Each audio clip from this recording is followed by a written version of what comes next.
తాకట్లో ఉన్న మీ బంగారాన్ని విడిపించి ఆ రోజు ఆన్లైన్ రేటుకి కొంటాం. Sharma gold company. నమస్కారం, వెల్కమ్ టు సుమన్ టీవీ. నేను గీతాంజలి. ప్రస్తుతం మనతో పాటు ఉన్నారు డాక్టర్ రాజీవ్ కూరపాటి గారు. వారు వృత్తిరీత్యా డాక్టర్ అండి, అమెరికాలో. గత 25 సంవత్సరాలుగా వారు ఈ సర్వీస్ అందిస్తూ ఉన్నారు. ప్రత్యేకంగా ఇండియన్ ఫిలాసఫీ అన్న, మరీ ముఖ్యంగా మన ఇతిహాసాలు కావచ్చు, మనకున్నటువంటి ఈ స్పిరిచువాలిటీ ఏదైతే ఉందో వీటిపైన మక్కువతోటి వారి వంతుగా భగవద్గీతని ట్రాన్స్లేట్ చేశారండి. ఇంగ్లీష్లోనే తర్జుమా చేశారు, కానీ అందరికీ అర్థమయ్యే రీతిలో వారు ట్రాన్స్లేషన్ అనేది చేశారు. దాంతోపాటుగా దక్షిణామూర్తి వారి శ్లోకాల గురించి కావచ్చు, అలాగే వివిధ శ్లోకాలు, అలాగే కొన్ని స్తోత్రాలు ఉంటాయి, వాటిని కూడా ఆయన చాలా ఈజీ వేలో మనందరికీ అర్థమయ్యేలాగా పూర్తి విశ్లేషణాత్మకంగా మనకి వివరణ అందించారనమాట. సో వారు ఇండియా వచ్చారు, వారిని ఆహ్వానించాం సుమన్ టీవీ స్టూడియోకి. వీటి గురించి పూర్తిగా తెలుసుకుందాం. ముందుగా దక్షిణామూర్తి వారి శ్లోకం గురించి, అసలు దక్షిణామూర్తి వారు ఎవరు, వారి అవతార విశిష్టత, వారు అసలు ఏం బోధిస్తున్నారు ఆ అవతారంతో, మనం రాజీవ్ గారి మాటల్లో విని తెలుసుకుందాం. డాక్టర్ గారు నమస్తే అండి. నమస్తే అండి. నార్మల్గా డాక్టర్ గారు అనగానే హెల్త్ విషయాలు మాట్లాడతాము, బట్ ఇప్పుడు స్పిరిచువల్ హెల్త్ గురించి మాట్లాడుకుందాము. సో హ్యాపీ సార్ మిమ్మల్ని కలవటము. ప్రత్యేకించి 25 years అవుతుంది సార్. అవును, 25 years అవుతుంది. మొదట నాకు కూడా చాలా ఆనందంగా ఉంది మీతోటి కాసేపు సంభాషణ చేయడం, మీ ప్రేక్షకులకి దగ్గర అవ్వడం చాలా హ్యాపీగా ఉంది. ఫస్ట్ మీ తెలుగు చాలా అద్భుతంగా ఉందండి, చాలా బాగా మాట్లాడుతున్నారు చక్కగా, ఎక్కడ ఉచ్చారణ దోషాలు కూడా లేవు. ప్రత్యేకించి ఈ స్పిరిచువల్ వే జర్నీ అనేది ఎలా ఉందండి ఇప్పుడు మీకు? సో నేను వృత్తిరీత్యా డాక్టర్ని కదా, అక్కడ అమెరికాలోనే 24 ఏళ్ళుగా అక్కడే ఉంటున్నాను. గత 20 ఏళ్ళుగా డాక్టర్గా పనిచేస్తున్నాను హాస్పిటల్లో. సో ఈ స్పిరిచువల్ వే అంటే ప్రతి మనిషికి కొన్ని ప్రశ్నలు ఉంటాయి కదా, ఇది ఏమిటిది, ఈ ప్రపంచం ఏమిటి, ఎందుకు కష్ట సుఖాలు ఎందుకు వస్తాయి, ఇవన్నీ ఉంటాయి, చిన్నప్పుడు ఉంటాయి చాలామంది ప్రశ్నలు. అవి యూజువల్గా మనం పెద్ద అయ్యే కొద్దీ చిన్నగా పోతాయి, దాన్ని అడగడం మానేస్తాం. కానీ నాకు మటుకు ఆ క్యూరియాసిటీ అలా ఉండింది. సో ఆ క్యూరియాసిటీకి ఇక్కడ మనం యూజువల్గా ఎక్కడంటే ఫిలాసఫీస్లో అట్లా ఎదుగుతూ ఉంటాం, గ్రీక్ ఫిలాసఫీ, తర్వాత ఇండియన్ ఫిలాసఫీ, అట్లాంటివన్నీ చూస్తూ ఉంటాం. సో అట్లా మొదలైంది. తర్వాత సంస్కృతం కొంచెం చదువుకోవడం, సంస్కృతంలో ఎంఏ చేయడం. సంస్కృతంలో ఎంఏ అంటాం కదా మనం, భారతదేశంలో నేనున్నా లేకపోయినా భారతదేశం నాలో ఉంది అని. సో ఆ విధంగా శ్రీరాముడు కూడా జన్మభూమిని, జన్మనిచ్చిన తల్లిని మర్చిపోకూడదని చెప్తాడు కదా. లక్ష్మణుడు అడిగినప్పుడు లక్ష్మణుడు అడుగుతాడనమాట రాముణ్ణి, అంతా గెలిచేసిన తర్వాత ఆ లంక మందైపోయింది కదా, ఇక్కడ లంక యాక్చువల్లీ చాలా బెటర్గా ఉంది, అంత స్వర్ణమయి లంక కదా ఇది, ఇక్కడే ఉందాం అన్నయ్య అంటాడనమాట. అప్పుడు రాముడు ఏమంటాడంటే, అపిచ స్వర్ణమయీ లంక నమే లక్ష్మణ రోచతే జననీ జన్మభూమిశ్చ స్వర్గాదపి గరీయసి. రాముడు వారు అన్నది చాలా మందికి సినిమాలో పాటలాగా ఉంటుంది మనకి, అది రామాయణంలో రాముడు లక్ష్మణుడికి చెప్పింది. జననీ జన్మభూమిశ్చ పి స్వర్ణమయీ లంక నాకుద్దయ అపి నమే లక్ష్మణ రోచతే, నాకు రుచించదు.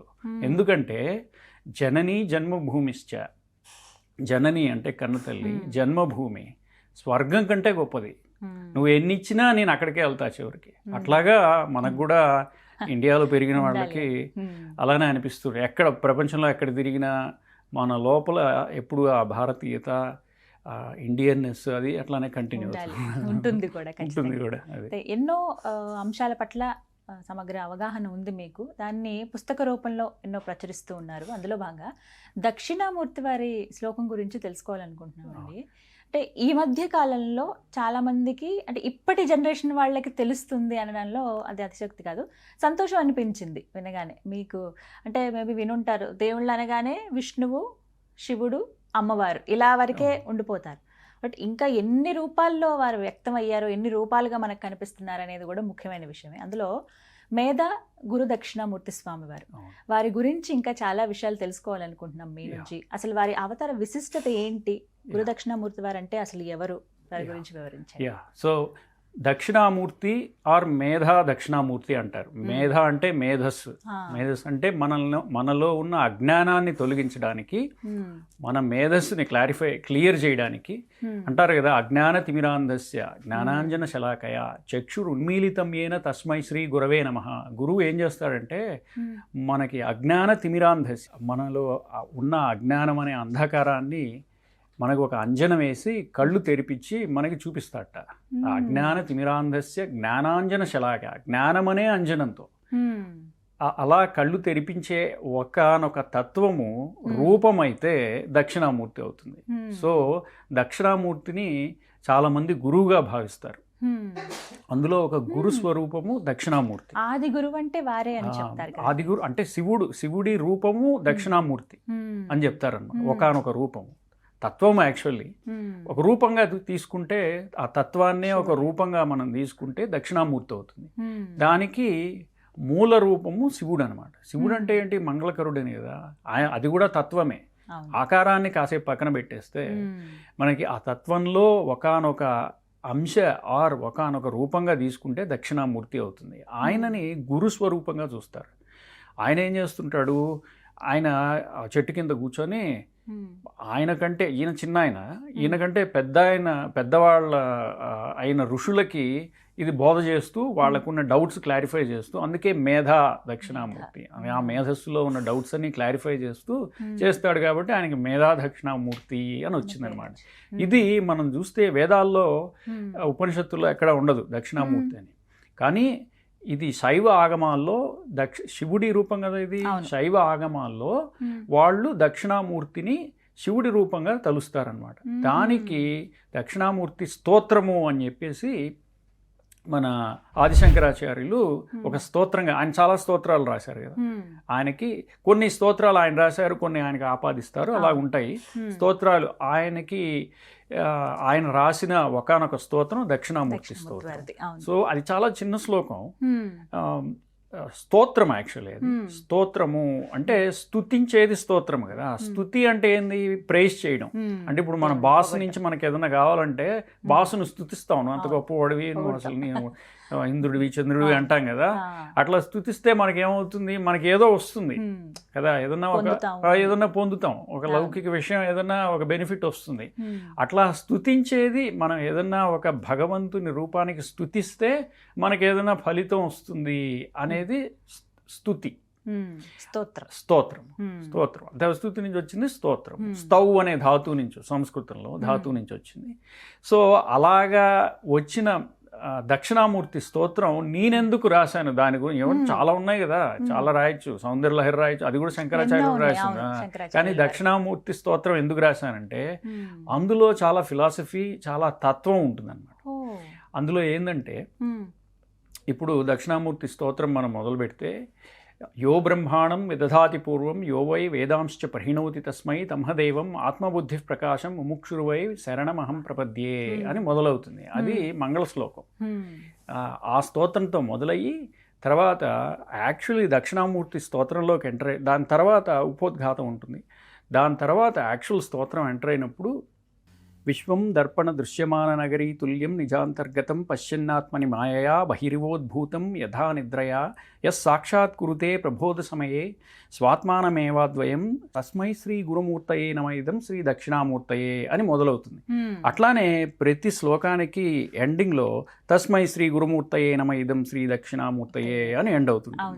సో అసలు ఇంకొకటి చెప్తాను, అది ఇంకా ఇంట్రెస్టింగ్గా ఉంటుంది. బీజస్యాంతరి వాంకురో జగదిదం ప్రాంగ్ నిర్వికల్పం పునః మాయాకల్పిత దేశకాలకలనా వైచిత్ర చిత్రీకృతం మాయావీవ విజృంభయత్యపి మహాయోగి వయస్వేచ్ఛయా తస్మై శ్రీ గురుమూర్తయే నమైదం శ్రీ దక్షిణామూర్తయే అని ఎండ్ అవుతుంది. సో దీని అర్థం ఏంటంటే విశ్వం దర్పణ దృశ్యమాన నగరీ తుల్యం. మనం ఒక దర్పణంలో అంటే ఒక అద్దంలో చూస్తుంటే మన ప్రపంచాన్ని, మన కారులో వెళ్తున్నాం, వెనకాల ప్రపంచం అంతా అద్దంలో కనపడుతుంది. అద్దంలో నిజంగా ఉందా? ప్రపంచం లేదు, కానీ మనకు కనపడుతుంది. అలాంటిదే, అంటే బయట ఉంది కాబట్టి అద్దంలో కనపడుతుంది అనొచ్చు, కానీ యథార్థంగా ఈ విశ్వం అనేది దర్పణంలో మనకు కనపడుతున్న ఒక దృశ్యమాన నగరీ తుల్యం. అంటే ఒక ఇల్యూజనేనాయా నువ్వు నీకు కనపడుతున్నదంతా, అది నిజంగా అక్కడ లేదు. అది ఎలాగ చెప్తున్నారు శంకరాచార్యులు, ఆర్ దక్షిణామూర్తి ఎలా చెప్తున్నారు, ఎందుకు చెప్తున్నారు అంటే, పశ్యన్నాత్మని మాయయా బహిరివోద్భూతం యథా నిద్రయా యస్ సాక్షాత్ కురుతే ప్రబోధ సమయే స్వాత్మానమేవాద్వయం అంటున్నాడు. అంటే నీ అజ్ఞానం వల్ల అలా కనపడుతోంది నీకు. ఒక్కసారి నీకు జ్ఞానం వచ్చి కళ్ళు తెరుచుకున్న తర్వాత నీకు ఆ క్లారిటీ వచ్చేస్తుంది అని. ఇది ఏంటి దీని అర్థం అసలు అంటే, ఇది అద్వైత వేదాంతం యొక్క సమ్మరీ. అద్వైత వేదాంతం ఏం చెప్తోంది అంటే, బ్రహ్మ సత్యం జగన్మిథ్య, జీవో బ్రహ్మైవ నాపరహ అంటోంది. అంటే బ్రహ్మ సత్యం, బ్రహ్మమే సత్యం, జగత్ మిథ్య, జగన్మిథ్య, జీవో బ్రహ్మైవ నాపరహ, రెండు వేరు కాదు. జీవుడు బ్రహ్మము రెండు వేరు కాదు. మనకేమనిపిస్తుంది, ప్రపంచం చూస్తుంటే అంతా నాకు రియల్గానే కనపడుతుంది కదా, మరి ఇదంతా ఇల్యూషన్ అని ఎలా చెప్తున్నావు అంటే, అదేంటంటే ఇదంతా ఒక ఫీల్డ్ ఆఫ్ అవేర్నెస్లో ఏదైతే నువ్వు చూస్తున్నావో, ఎవరైతే చూస్తున్నారో అంటే నేను ఏదైతే నాలో ఉన్న ఏదైతే చూస్తోందో ఒక విట్నెస్, ఏదైతే బయటికి కనపడుతోందో అది ఒకదాని నుంచే మోల్డ్ అయిపోయింది మొత్తం. రెండు టూ డిఫరెంట్ కాదయా అది. నువ్వు ఏదైతే చూస్తున్నావో, ఏదైతే నీకు కనపడుతోందో, ఆ ప్రకృతి డిఫరెంట్ మాడిఫికేషన్స్ వల్ల నువ్వుగాను ప్రపంచంగాను రెండుగా విడి అయిపోయి కనపడుతోంది నీకు. ఈ ప్రకృతి అనే ఉన్నది కదా, ప్రకృతి పురుషుడు అని చెప్తారు కదా సాంఖ్య దర్శనంలో. ఆ పురుషుడు అంటే ఆ మనలో ఉన్న ఇంటెలిజెన్స్, ఆ కాన్షియస్నెస్. ఏదో ఇప్పుడు బల్బు ఉన్నది, బల్బు ఎలగాలంటే ఎలక్ట్రిసిటీ ఉండాలి. ఎలక్ట్రిసిటీ లేకపోతే ఆ బల్బు ఉపయోగం లేదు కదా. అలానే ఏదైతే తీసేస్తే మనలో నుంచి మనం శవం అయిపోతామో, బల్బులాగా, లైట్ లేని బల్బులాగా ఎలక్ట్రిసిటీ లేని బల్బులాగా అయిపోతామో, అది ఆ చైతన్యము. ఆ చైతన్యాన్ని పురుషుడు అన్నారు. ప్రకృతి అంటే ఈ జగత్, జడం అనేది ప్రకృతి. సో ఆ జడ ప్రకృతికి ఏ చైతన్యం వస్తే లైట్ వెలుగుతుందో దానివల్ల నీకు అంతా మొత్తం కనపడుతుంది. కానీ ఈ ప్రకృతి నీలాగను నువ్వు చూసేదానిగాను డివైడ్ అయి ఉన్నది. ఒక పిండి ముద్దని తీసి రెండుగా చేసి రెండు బొమ్మలుగా తయారు చేస్తే రెండు బొమ్మల్లా కనపడతాయి. కానీ ఆ రెండు ఒకదాని నుంచి వచ్చినాయి, రెండు కలిపేస్తే ఒకటైపోతాయి. అలాంటిదే ఇది. ఈ ప్రకృతిని మనకి విడిగా కనపడుతోంది, రియల్గా కనపడుతోంది, కానీ అది ఒకటే, అది రెండుగా డివైడ్ అయ్యి అలాగయింది అనేది చెప్పడం దీని తాత్పర్యం అన్నమాట. అట్లానే ఇంకో దాంట్లో బీజస్యాంతరి వాంకురో జగదిదం ప్రాంగ్ నిర్వికల్పం పునః. ఎట్లాగంటే ఇది ఇప్పుడు ప్రకృతి ఎలా వచ్చిందంటే ఒక బీజంలో నుంచి చెట్టు వచ్చినట్టుగా. సో బీజంలో చెట్టు ఉందా? లేదు, కానీ వచ్చింది కదా. సో అలాగనమాట. బీజస్యాంతరి వాంకురో జగదిదం ప్రాంగ్ నిర్వికల్పం పునః మాయావీవ విజృంభయత్యపి మహాయోగీవ యస్వేచ్ఛయ. అంటే ఒక మెజీషియన్ ఎలాగా లేనిదాన్ని ఉన్నట్టుగాను ఉన్నదాన్ని లేనట్టుగాను ఎలా చేస్తున్నాడో, ఈ చైతన్యం ఏదైతే ఉన్నదో ఆ చైతన్యము ఈ ప్రకృతిని అలా కల్పిస్తోంది. దీన్ని పారమార్థిక సత్యము, వ్యవహారిక సత్యం అంటారు. వ్యవహారిక సత్యం అంటే ట్రాన్సాక్షనల్ వరల్డ్. మీరున్నారు, నేనున్నాను, మనం దీని ముందు కూర్చొని మాట్లాడుతున్నాం. ఇది ఒక ట్రాన్సాక్షన్, ఇది ట్రాన్సాక్షనల్ వరల్డ్. కానీ దీని వెనకాల ఇది ఫినామినన్ అనుకోండి. ఇంగ్లీష్లో ఒక పదం ఉంది ఫినామినన్ అని. దాని కింద ఉండేది నామినన్ అనేది ఒకటి ఉంది. అంటే ఎట్లాగంటే ఇప్పుడు పట్టాల మీద ట్రైన్లు వెళ్తున్నాయి వస్తున్నాయి, ఎన్నో ట్రైన్లు వెళ్తుంటాయి, ఎన్నో ట్రైన్లు వస్తుంటాయి, కానీ పట్టాలు ఒకటే కదా. కానీ పట్టాలు కదలవు, ట్రైన్లు కదులుతూ ఉంటాయి. ప్రపంచం ట్రైన్స్ లాంటివి, కదులుతూ ఉంటాయి, వస్తుంటాయి, పోతుంటాయి, చేంజెస్ జరుగుతుంటాయి అన్నీ. కానీ పట్టాలు ఎప్పుడు కాన్స్టెంట్గా ఉంటాయి. అది నీ తత్వము, అది పారమార్థిక సత్యము. ఎట్లాగైతే ఈ స్కైలో పక్షులు అవన్నీ తిరుగుతూ ఉంటాయి కదా, కానీ ఆ స్పేస్ అనేది చేంజ్ అవ్వదు. కానీ ఎన్నో ఆబ్జెక్ట్స్ వస్తుంటాయి పోతుంటాయి స్కైలో, కానీ అది మటుకు చేంజ్ అవ్వదు. స్పేస్ మటుకు అలానే ఉంటుంది. ఎట్లాగైతే పట్టాలు చేంజ్ అవ్వవు, అట్లానే సముద్రంలాగా ఇవన్నీ దృష్టాంతాలు అన్నమాట.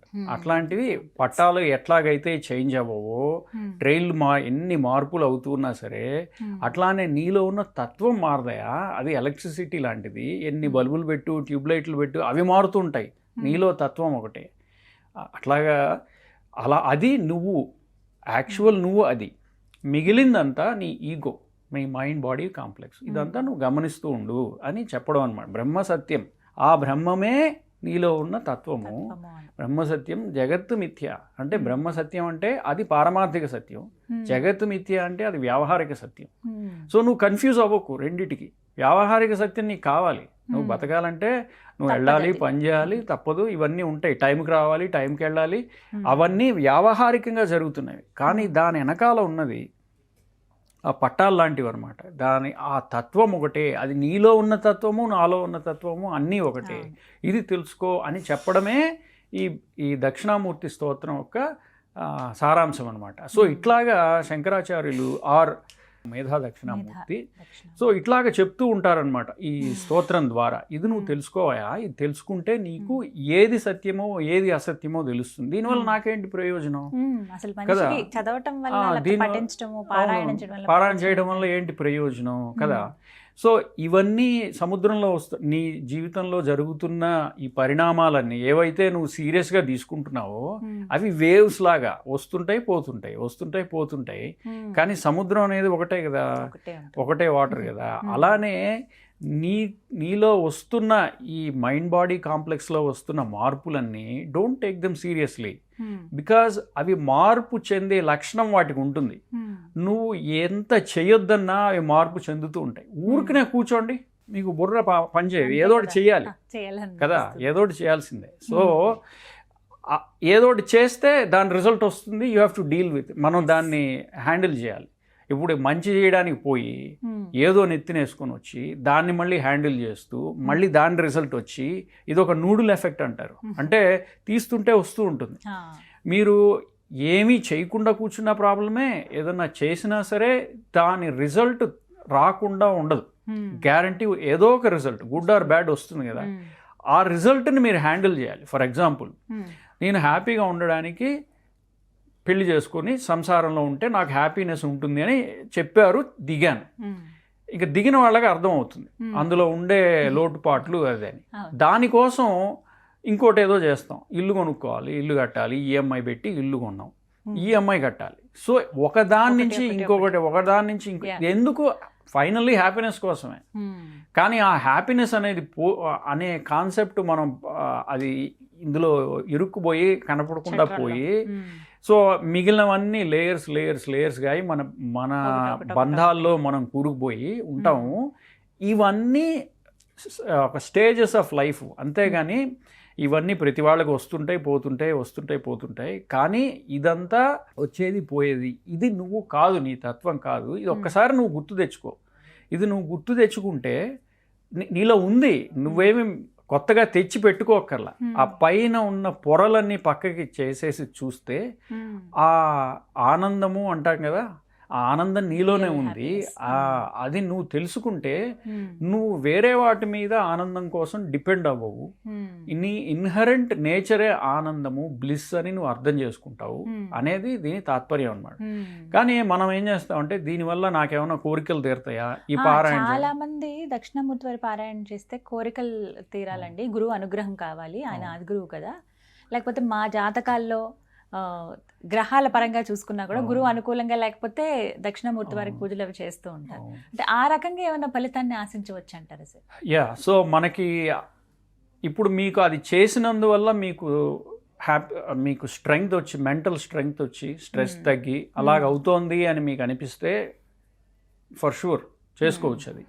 కానీ నేను చెప్పాను కదా ఇందులో ఏమున్నదో, అంత మిథ్య. సో జగన్మిథ్య, జీవో బ్రహ్మైవ నాపరః. యాక్చువల్లీ అది తెలుసుకుంటే మీకు అది ఆ తత్వం బోధపడితే మీకు ఈ సఫరింగ్ ఇదంతా ఉండదు అనేది చెప్పడం శంకరాచార్యులు దక్షిణామూర్తి స్తోత్రం యొక్క సారాంశం అన్నమాట, ముఖ్య సారాంశం. అది కాకుండా మాకు అంతగా అర్థం కావట్లేదు, ఈ తత్వం అంతా మాకు బోధపడట్లేదు, అది చాలా ఫిలసాఫికల్గా ఉంది, మాకు ఈ దోషాలు ఏవో ఉన్నాయి, దానికి పరిహారం కావాలని దక్షిణామూర్తి స్తోత్రం చేసుకోమని చెప్పారు. అది చేసుకుంటే తగ్గుతుంది, ఆ దోషం పోతుంది అన్నారు, లేకపోతే గురు బలం పెరుగుతుంది అన్నారంటే ఓయా డెఫినెట్లీ చేసుకోవచ్చు. ఓయా, ఎందుకంటే దానివల్ల మనకి చిత్తశుద్ధి వస్తుంది, కాన్సన్ట్రేషన్ పెరుగుతుంది. ఇది మన ఆదిత్య హృదయం లాగా. ఆదిత్య హృదయ స్తోత్రం కూడా అంతే. పిల్లలతో కూడా పిల్లలతోనే ఎక్కువ చేస్తారు దీన్ని. ఎందుకంటే sharpness, Education. Mental sharpness, education అవన్నీ పెరుగుతాయి. ఎందుకంటే ఏదైనా సరే ఎడ్యుకేషన్ సా విద్య యా విముక్తయ్య అన్నట్టుగా విద్య వల్ల మనకి విముక్తి రావాలి, బంధం రాకూడదు. ఇప్పుడు ఒక మ్యాథమెటిక్స్లో ఒక ప్రాబ్లం ఉందంటే ఆ ప్రాబ్లం సాల్వ్ చేస్తే అది ఇంకా ప్రాబ్లం అవ్వదు కదా. ఇప్పుడు మనం ఎప్పుడు దాకా ప్రాబ్లం అంటాం, అది తెలియకపోతే దాని ప్రాబ్లం అంటాం. అది ఎప్పుడైతే దాని ఆన్సర్ తెలిసిందో, స్టెప్స్ ఆన్సర్ వచ్చేసిందో, it ceases to be a problem, ఇంకా ప్రాబ్లం అవ్వదు కదా అది. అట్లానే ఏ విద్య తెలిస్తే మనకి మన బంధాలు పోయి మనకి హ్యాపీనెస్ ఇస్తుందో ఆ విద్యని తెలుసుకోవాలయా నువ్వు అని చెప్పడం అనమాట దీని తాత్పర్యం. అట్లానే చదువుకునే వాళ్ళు కూడా ఏ విద్యని తెలుసుకుంటే వాళ్ళకి హ్యాపీనెస్ వస్తుంది. హ్యాపీనెస్ అంటే వాళ్ళ స్కిల్ డెవలప్మెంట్, లౌకికంగా వ్యావహారిక సత్యంలో కూడా ఇంపార్టెంటే కదా. వాళ్ళకి ఏ స్కిల్ వస్తే వాళ్ళకి ఫ్యూచర్లో వాళ్ళ కాళ్ళ మీద వాళ్ళు నిలబడతారో, లేకపోతే వాళ్ళకి మంచి పేరు అవన్నీ వస్తాయో సొసైటీలో, వాటి కోసం నువ్వు ఈ దక్షిణామూర్తి స్తోత్రం పారాయణ చేస్తే నీకు ఉపయోగపడుతుందంటే డెఫినెట్లీ చేసుకోవచ్చు. ఎస్, సో ఈ విధంగా thank you so much sir, చాలా వివరంగా చెప్పారు. అసలు అంటే ఇప్పటి వరకు దైవం ఎవరు, దక్షిణామూర్తి వారు, ఆ శ్లోకం ఎందుకు పఠించాలి, ఫలితాలు ఏంటి ఇలాగే చూసాం, కానీ అంతర్లీనంగా అసలు అర్థం ఏముంది అనేది చాలా విపులంగా అర్థమయ్యేలాగే చెప్పారు. ధన్యవాదాలు సార్. ధన్యవాదాలు.